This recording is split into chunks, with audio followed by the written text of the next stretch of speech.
Hello बच्चों, आप सबका मेरे चैनल पे स्वागत है। और आज से हम क्लास 9th की अर्थशास्त्र इकोनॉमिक्स स्टार्ट करने वाले हैं। तो पहले मैं आपको फर्स्ट चैप्टर समझाऊंगी, उसके बाद इसके नोट्स मैं आपको प्रॉपर दूंगी, उसके बाद क्वेश्चन आंसर। और इतना आपके लिए सफिशेंट है। अगर आप इतना पढ़ लेंगे तो आपके बहुत अच्छे मार्क्स आ सकते हैं, ठीक है।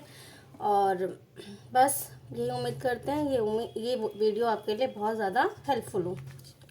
चलिए स्टार्ट करते हैं।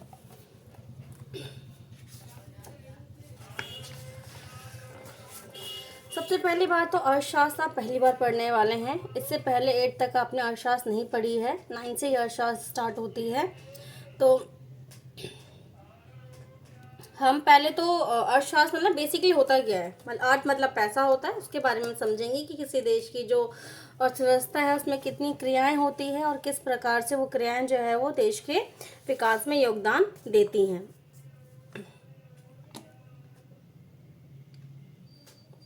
तो पहला चैप्टर है पालमपुर गांव की कहानी। ये बहुत इंपॉर्टेंट स्टोरी है, इससे काफ़ी सारे क्वेश्चंस भी पूछे जाते हैं। और जैसा कि आप सबको पता है कि अब पैटर्न चेंज हो चुका है एग्जाम का, और डिटेल क्वेश्चन पूछे जाते हैं चैप्टर के अंदर से। इसलिए केवल नोट्स जो है वो सफिशिएंट नहीं रहेगा। इसलिए मेरी कोशिश है कि आपको मैं हर चैप्टर के बारे में थोड़ा थोड़ा नॉलेज दे सकूँ, ताकि आप एग्ज़ाम में आने वाले हर क्वेश्चन को ईजिली कर सकें।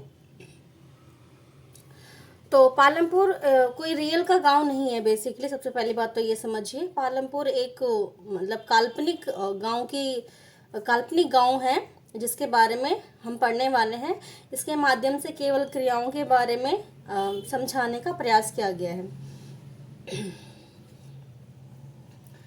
तो पालमपुर जो गांव है, आप हो सके तो जब ये चैप्टर पढ़ें या जब वीडियो देखें तो अपनी बुक भी साथ में रखें, और कुछ कुछ चीज़ें जो अंडरलाइन की गई हैं अगर आप वो अंडरलाइन करेंगे तो आपके लिए बहुत अच्छा रहेगा।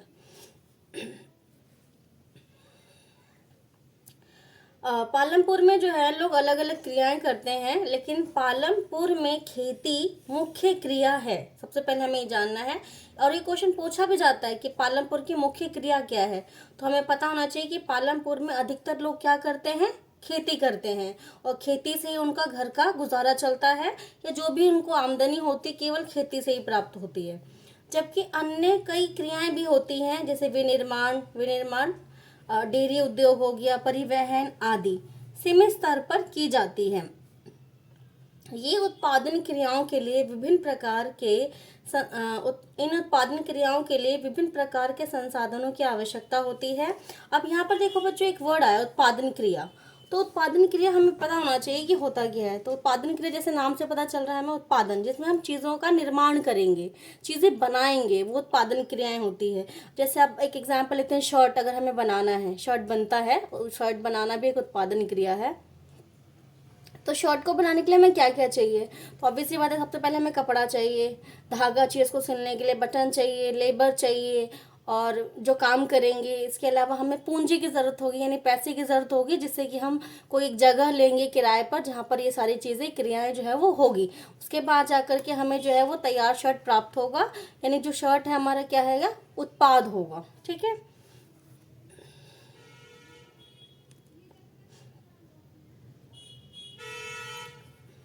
अब उत्पादन क्रियाओं के लिए हमें क्या क्या जरूरत होती है, तो सबसे पहले तो प्राकृतिक संसाधन, मानव निर्मित वस्तुएं, और मानव का प्रयास एवं मुद्रा, ये सभी चीजें हमें जरूरत पड़ती हैं उत्पादन क्रिया में। अब पालमपुर के बारे में एक छोटा सा परिचय दिया गया है, जिसे अब हम पढ़ते हैं। पालमपुर खास पड़ो पालमपुर आस पड़ोस के गांव और कस्बों में भली भांति जुड़ा हुआ है। एक बड़ा गांव रायगंज राम पालमपुर से 3 किलोमीटर की दूरी पर है। यानी कि पालमपुर के आसपास बहुत सारे छोटे छोटे गांव हैं जिनसे वो जुड़ा हुआ है। प्रत्येक मौसम में यह सड़क गांव को रायगंज और उससे आगे निकटतम छोटे कस्बे शाहपुर से जोड़ती है। इस सड़क पर गुड़ और अन्य वस्तुओं से लदी हुई बैलगाड़ियां भैंसा बग्गी से लेकर अन्य कई प्रकार के वाहन जैसे मोटरसाइकिल, जीप, ट्रैक्टर और ट्रक तक देखे जा सकते हैं। यानी कि क्या है, वस्तुओं का जो भी उत्पादन हो रहा है उसे बाजार तक पहुंचाया जा रहा है और बाजार तक पहुंचाने में अलग अलग परिवहन साधनों का उपयोग हो रहा है, जिसमें बैलगाड़ियां हो गई, भैंसा बग्गी हो गई, मोटरसाइकिल हो गया, जीप हो गया, ट्रैक्टर हो गया, ट्रक हो गया। इन सब का उपयोग किस लिए कर रहे हैं किसान? चीज़ों को ले जाने के लिए। जैसे इस चित्र में दिखाया गया है, देखो इसमें ये बैलगाड़ी में वस्तुएं रखी हुई है, इसे कहाँ लेके जा रही है? बेचने के लिए मंडी तक, यानी बाजार तक। इस गांव में विभिन्न जातियों के लगभग 400 परिवार 450 परिवार रहते हैं। यानी कि छोटा सा गांव है, केवल 450 लोग ही मतलब 450 परिवार रहते हैं वहाँ पर। गांव में अधिकांश भूमि के स्वामी उच्च जाति के 80 परिवार हैं और बाकी सारे क्या हैं? छोटे परिवार हैं। उनके मकान, जिनमें वे कुछ बहुत बड़े और कुछ ईंट और सीमेंट के बने हैं। अनुसूचित जाति, जिसे दलित बोलते हैं, के लोग की संख्या गांव की कुल संख्या का 1/3 है। तो ये भी थोड़ा पता होना चाहिए कि वहाँ पे दलित लोग कितने रहते हैं? 1/3। और वे गांव के एक कोने में काफी छोटे घरों में रहते हैं, जिनमें कुछ मिट्टी और फूस के बने हैं। अधिकांश के घरों में बिजली, खेती में सभी नलकूप बिजली से ही चलते हैं। यानी कि पालमपुर जो है वो क्या है? एक विकसित गांव है, जिसमें बिजली जो है वो आ चुकी है और वहाँ पर घरों में बिजली चलती है। और जो खेती में वो नलकूप, जिसे पानी खेतों में डाला जाता है, वो भी किससे चलती है? बिजली से चलती है। और इनका उपयोग विभिन्न प्रकार के छोटे कार्यों के लिए भी किया जाता है। पालमपुर में 2 प्राथमिक विद्यालय और एक हाई स्कूल है, यानी 2 प्राइमरी स्कूल और एक हाई स्कूल है, सीनियर सेकेंडरी स्कूल। गांव में एक राजकीय प्राथमिक स्वास्थ्य केंद्र है, जिसे हम डिस्पेंसरी कह सकते हैं, और एक निजी औषधालय भी है जहां रोगियों का उपचार किया जाता है, यानी कि एक प्राइवेट हॉस्पिटल। अब यहाँ से हम इतना समझने के बाद क्या कंक्लूजन निकाल सकते हैं कि पालमपुर में सड़क, परिवहन के साधन से, बिजली, सिंचाई, विद्यालय, स्वास्थ्य केंद्र, ये सारी चीजें क्या है? विकसित है। यानी कि जो पालमपुर है वो एक विकसित गांव है। एक काल्पनिक गांव पालमपुर की कहानी हमें किसी भी गांव में विभिन्न प्रकार के उत्पादन संबंधी गतिविधियों के बारे में बताएगी। भारत के गांवों में खेती उत्पादन की प्रमुख गतिविधि है। अन्य उत्पादन गतिविधियों में, जिन्हें हम गैर कृषि क्रियाएं कहते हैं, लघु विनिर्माण, परिवहन, दुकानदारी आदि शामिल है। तो ये क्वेश्चन में पेपर में पूछा जाता है बच्चों, से ध्यान से समझ लेना। कृषि मतलब क्रियाएं को 2 वर्ग में बांट दिया है, कृषि क्रियाएं और गैर कृषि क्रियाएं। तो कृषि क्रिया में तो बेसिकली कृषि हो गया, और गैर कृषि क्रियाओं में कृषि के अतिरिक्त जो भी क्रियाएं होती है, जैसे दुकान, जो कुछ लोग दुकान खोल के बैठ जाते हैं जिनमें वस्तुओं को बेचते हैं, कुछ लोग दूध बेचते हैं, कुछ लोग परिवहन का काम करते हैं, जैसे साइकिल, वो रिक्शा चलाना, ऑटो रिक्शा वगैरह चलाना, ये सब चीज़ें।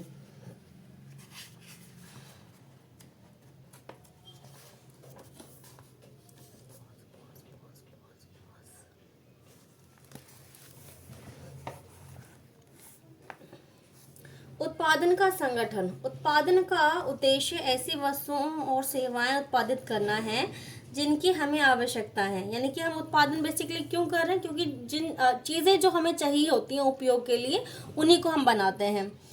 वस्तुओं और सेवाओं के उत्पादन के लिए 4 चीज़ों की आवश्यकता होती है।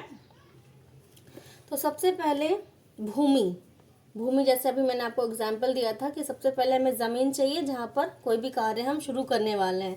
तो क्योंकि ये चैप्टर कृषि से रिलेटेड है, तो हम ये समझेंगे कि अगर आपको कुछ भी गेहूँ उगाना है, चावल उगाना है, कोई भी चीज़ अगर आपको उत्पादन करना है, तो आपको उसके लिए एक ज़मीन की ज़रूरत होगी जिस पर आप बीज बोएंगे और आपको कुछ समय बाद फसल जो है वो प्राप्त होगी। और भूमि क्या है? एक प्राकृतिक संसाधन है। इसके अलावा और भी एग्जाम्पल है, जल, वन, खनिज आदि। और दूसरी चीज़ जो हमें चाहिए वो श्रम चाहिए। श्रम मतलब काम करने वाले लोग, क्योंकि अगर आपके पास ज़मीन आ गई है और आप काम करने वाले लोग नहीं है आपके पास, या आप काम नहीं हो पा रहा है, तो यानी कि अगर हमारे पास लेबर नहीं होगा तो उत्पादन की क्रिया जो है वो संभव नहीं है। कुछ उत्पादन की क्रियाओं में ज़रूरी कार्यों को करने के लिए बहुत ज़्यादा पढ़े लिखे कर्मियों की ज़रूरत होती है। दूसरी क्रियाओं के लिए शारीरिक कार्य करने वाले श्रमिकों की जरूरत होती है। प्रत्येक श्रमिक उत्पादन के लिए आवश्यक श्रम प्रदान करते हैं। यानी यहाँ पर क्या बताया जा रहा है हमको कि जो काम करने वाले लोग हैं उनको दो वर्गों में बांट दिया गया है। यानी एक ऐसा वर्ग जो बहुत पढ़ा लिखा है, जैसे सीई हो गया, मैनेजर्स हो गए, ये सब चीज़ें, ठीक है। और दूसरे वर्ग में वो लोग हैं जो कम पढ़े लिखे हैं और क्या करते हैं, वो शारीरिक श्रम करते हैं, मतलब अपने शरीर से मेहनत करते हैं वो, और वस्तुओं का उत्पादन करते हैं। और तीसरी चीज़ है भौतिक पूंजी, यानी पैसा। ऑब्वियस सी बात है, बिना पैसे के तो हम कोई भी काम शुरू ही नहीं कर सकते हैं, तो पूंजी तो बहुत ज़रूरी है। तो पूंजी को पुनः दो वर्गों में बांटा गया है। देखिए बच्चों, स्थायी पूंजी हो गया एक आपका, एक कार्यशील पूंजी हो गया। स्थायी पूंजी मतलब ऐसे समझो कि अगर हमने पैसा खर्चा करा मान लो, तो उसका जो हमें लाभ मिलेगा वो कई वर्षों तक मिलेगा। जैसे अगर कोई मान लो कोई भी फैक्ट्री है, वहाँ पर मशीन खरीदा जाता है, तो मशीन का उपयोग तो ऐसा नहीं कि वो एक महीने में करेंगे और अगले महीने नहीं करेंगे, उसको कम से कम 1 साल 2 साल या उससे ज़्यादा समय तक वो उसका उपयोग करेंगे उत्पादन क्रियाओं में। तो यानी वो क्या हो गया, हमारा स्थायी पूंजी हो गया, ठीक है। अगर हम कृषि का एग्जाम्पल लें, मान लो कोई किसान ट्रैक्टर खरीदता है या ज़मीन खरीदता है, तो उसका लाभ उसको आने वाले कई वर्षों तक मिलेगा, इसलिए वो क्या हो गया, एक स्थायी पूंजी हो गया। कार्यशील पूंजी किसे हम बोलेंगे, जो मतलब दैनिक खर्चों के लिए हमें जो डेली मतलब नकद पैसा हमें चाहिए, जैसे कच्चा माल खरीदना है, या मान लो किसान खेती के लिए हमें बीज खरीदना है, या सिंचाई करवानी है, ठीक है, या कीटनाशक दवाइयाँ डलवानी है, तो उन सब चीज़ों के लिए जो हमें पैसों की ज़रूरत होगी वो क्या होगी, हमारी कार्यशील पूंजी होगी। और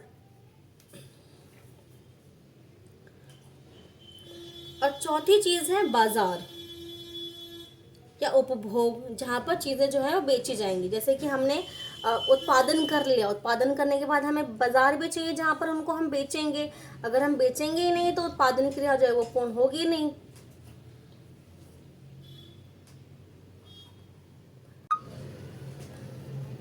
चलो बच्चों, अब आगे बढ़ते हैं। अगला टॉपिक हम समझते हैं मानव पूंजी। जैसे मैंने आपको बताया, पूंजी मतलब पैसा, मतलब पैसा ये नहीं जो हम खर्च करते हैं, मतलब वो पैसा जो हम किसी भी काम में या बिजनेस में लगाते हैं, ठीक है। तो वो क्या कहलाती है, पूंजी कहलाती है।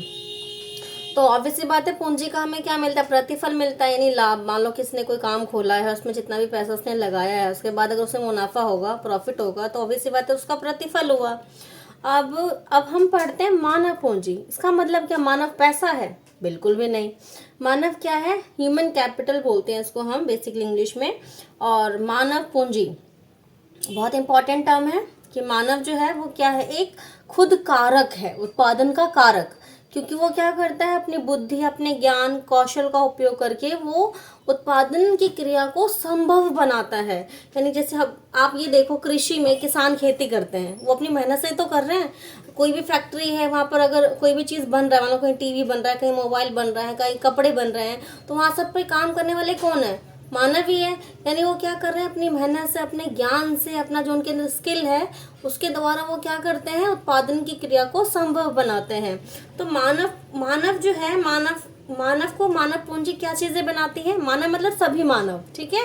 लेकिन मानव पूंजी मतलब केवल वो लोग जिनके अंदर कार्य करने का कौशल है, जो क्या कर रहे हैं, उत्पादन की क्रिया में भाग ले रहे हैं और अपने कौशल से, अपने ज्ञान से वो वस्तुओं का निर्माण कर रहे हैं, वो क्या है, मानव पूंजी है।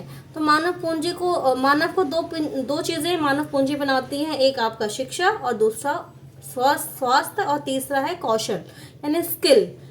हर व्यक्ति के अंदर कोई ना कोई स्किल होता है। जैसे मान लो किसी के अंदर पढ़ाने का स्किल है, किसी के अंदर कंप्यूटर का बहुत अच्छा ज्ञान होगा, बाकी किसी के अंदर डांस का स्किल है, किसी के अंदर गाना गाने का अच्छा स्किल है, तो वो क्या उसका कौशल है।